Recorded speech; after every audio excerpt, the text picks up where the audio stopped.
Good evening friends. आज हम ancient India की थर्ड क्लास करेंगे। मेनली डील करती है जैनिज्म और बुद्धिज्म के साथ। स्टार्ट करने से पहले प्लीज़ मेरे चैनल को सब्सक्राइब करिए और बेल आइकन ज़रूर दबाइएगा। आज हम स्टार्ट करेंगे जैनिज्म से। जैनिज्म में जो हम नाम जानते हैं ना, वो जानते हैं हम महावीर का। महावीर जो है ना, वो आखिरी गुरु हैं जी जैनिज्म के, 24वें तीर्थंकर हैं। तो दो तीर्थंकर जो पहले हैं ना, उनका नाम है ऋषभनाथ और दूसरे का नाम है अरिस्थ्यनेमिया। इन दोनों के नाम ऋग्वेद में भी आते हैं। वायु पुराण और भगवत पुराण के हिसाब से ऋषभ जो थे ना, ऋषभनाथ जिनको कहते थे, ये नारायण की, विष्णु जी की इनकारनेशन थे। जैन ट्रेडिशन के हिसाब से जैनिज्म रिमोट एंटिक्विटी से है और 24 तीर्थंकरों के बारे में बताया गया है। पहले तीर्थंकर जो है ऋषभनाथ, इनके लिए एक लीजेंड है। इनकी स्टोरी है कि जब ये एज्ड हो गए तो इन्होंने अपनी जो किंगडम है ना, अपने बेटे भारता को दे दी थी। और भारतवर्ष जो नाम आया हुआ है ना, भारता से ही आया हुआ है। बहुत सारे लीजेंड्स हैं जिनसे अलग अलग नामों के आने का, उत्पत्ति के बारे में बताया जाता है। तो ये कहा जाता है कि भारता जो है वो उसी से भारतवर्ष का नाम आया हुआ है। पुरानी ट्रेडिशन के हिसाब से भारता से ही भारतवर्ष का नाम आया है। हमें जो ज्यादा पता है ना, थोड़ा बहुत पता चलता है, वो 23rd तीर्थंकर जो थे, 23वें तीर्थंकर परसवनाथ, परसवा कहते थे, उनके बारे में पता चलता है। ये इक्ष्वाका किंग जो अश्वसेना के थे, काशी के, उनके बेटे थे। और ये डॉटर ऑफ नरावर्मन जो कोस्थाना के राजा थे, उनके घर पैदा हुए थे। 30 की उम्र में इन्होंने घर त्याग दिया। 3 मंथ की इंटेंस मेडिटेशन के बाद इन्हें सुप्रीम नॉलेज मिली। और ये ऑलमोस्ट जो है ना, ये महावीर से 250 साल पहले हुए थे। वर्धमान महावीरा जो थे ना, वो लास्ट में तीर्थंकर थे, 24वें तीर्थंकर। ये पैदा हुए थे विलेज कुंदाग्राम में, जो डिस्ट्रिक्ट मुजफ्फरपुर में है, वैशाली में, बिहार में, 599 बीसी में। इनके फादर जो थे सिद्धार्थ, ये क्षत्रिय और जंत्रिका क्लैन के हेड थे। और इनकी जो मदर थी त्रिशाला, वो चेतास की सिस्टर थी। चेतास एक एमिनेंट लिंचावी की क्लास है जो वैशाली में थी। जैन ट्रेडिशन के हिसाब से महावीर की शादी हुई थी यशोदा से, और ये हाउस होल्डर की तरह रहते थे। पेरेंट्स की डेथ के बाद इन्होंने ना घर छोड़ दिया और ये संत बन गए, एसेटिक बन गए एट द एज ऑफ 30। 12 साल लगे इन इंटेंस मेडिटेशन की। और इसके बाद इन्हें कवल्य प्राप्त हुआ, जिसे सुप्रीम नॉलेज बोलते हैं, 42 की उम्र में। उसके बाद ये महावीर के नाम से जाने के, और अगले 30 साल इन्होंने प्रीचिंग्स में निकाले, टीचिंग की। इनकी डेथ हुई है पावापुरी में 468 बीसी में, 72 की उम्र में। रीजन है एक कि इनका स्टोमक इंडाइजेशन हो गया था, पेट खराब हो गया था, और कुछ 6-8 महीने ये उससे स्ट्रगल करते रहे, और उसके बाद इनकी डेथ हो गई थी। महावीरा ने परसवा प्राप्त करने के, सुप्रीम नॉलेज प्राप्त करने के डॉक्ट्राइन्स जो हैं सेट किए 4। उनमें non injury to living beings, non possession of property, speaking truth और नॉट स्टीलिंग रहा। एक और चीज जो इसमें ऐड की गई, दैट वाज कैलिबेसी। कैलिबेसी होता है ब्रह्मचार्य, but that celibacy which was included in the discarding of clothes also, कपड़े भी छोड़ दिए जाएंगे। अब उस टाइम तो इतना इसको सपोर्ट नहीं हुआ, बट 200 साल ना महावीर की डेथ के बाद एक बहुत बड़ा फेमाइन आया चंद्रगुप्त मौर्य के टाइम पर। तो चंद्रगुप्त मौर्य ने एक रिलीजियस एसोसिएशन बनाई कि हम स्टडी करें कि इसका कारण क्या है। तो ये जो सेरेमनी हुई है, जो प्रोसेस हुआ, ये कर्नाटका में हुआ। चंद्रगुप्त अपने गुरु तेरा भद्राबाहु के साथ कर्नाटका में गए और ये एक बहुत बड़ी मीटिंग वहां की गई। पीछे ये सतुला बद्रू को हेड बना गए थे जब ये गए थे।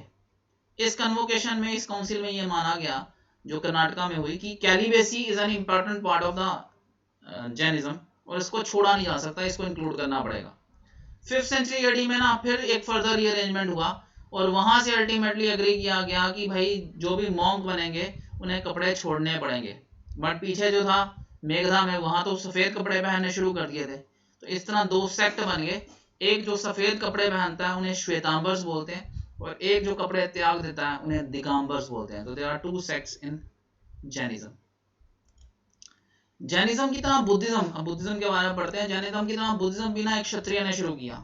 566 बीसी में ये पैदा हुए। इनका नाम था गौतमा। फादर थे सदोदन, जो साक्या रिपब्लिक के राजा थे। मदर थी माया देवी, जिनकी जब ये 7 दिन के थे खाली तो डेथ हो गई थी। एक स्टोरी है, एक लीजेंड है, कि एक संत ने कहा था कि या तो ये गौतमा बहुत बड़ा जो है ना सम्राट बनेगा, या बहुत बड़ा जो है संत बनेगा। और फादर को लगता था कि इसमें राजा बनने वाले फीचर नहीं है, इसमें संत बनने वाले फीचर बहुत ज्यादा है। तो उनको लगा कि ये ना हो कि ये छोड़ छाड़ के संत बन जाए, तो इसकी ना जल्दी शादी करा दी गई। एक बड़ी सुंदर लड़की थी यशोदा उससे, ताकि ये हाउस होल्ड में बिजी हो जाए फिर ये भूल जाए। उनसे एक बेटा भी था इनका Rahul, but he was very upset and horrified to see a disease person, a dead body. और उन्हें ना संतों की प्रेजेंस में ना एसेटिक्स की प्रेजेंस में बड़ी शांति मिलती थी। एक रात इन्होंने घर छोड़ दिया, वाइफ और बेटे को भी छोड़ दिया। फिर फिलोसफिकल स्कूल्स में कुछ प्रोमिनेंट टीचर्स के अंदर स्टडी किया। 6 साल लग गए। 6 साल की प्रोफाउंड मेडिटेशन के बाद इन्हें सच्चाई का ज्ञान हुआ, डिस्कवरी हुई ट्रुथ की। ये एनलाइटेंड हो गए, इन्हें तब बुद्धा कहा गया। बुद्धा का मतलब ही होता है एनलाइटेंड वन। इन्होंने जिंदगी को ना 4 सत्यों में डाला। पहला, जिंदगी में दुख है, the life is full of sorrows, दुखा। दूसरा, दुखा समुद्या, इनका कारण है भाई, इन दुखों का कारण है। तीसरा, इन दुखों को खत्म किया जा सकता है, दुखा निरोध्या। और चौथा, हमारे पास ऐसे रास्ते हैं जिन पे चल के हम इन दुखों के चक्र से बाहर आ सकते हैं, दुखा निरोध्या ग्रामी प्रतिपादा। उन्होंने बोला कि सारी मुसीबत की जड़ जो है ना वो डिजायर्स हैं, और जब तक आप इन डिजायर्स को एनिलिएट नहीं करेंगे, इनको त्यागेंगे नहीं, तब तक आप इस चक्र से बाहर नहीं आ सकते। तो सेल्वेशन तभी आपको मिल सकती है, आपको निर्वाणा तभी मिल सकता है जब आप इस चक्र से बाहर आए। इसके लिए आपको 8 स्टेप का रास्ता चलना पड़ेगा, 8 फोल्डेड पाथ चलना पड़ेगा।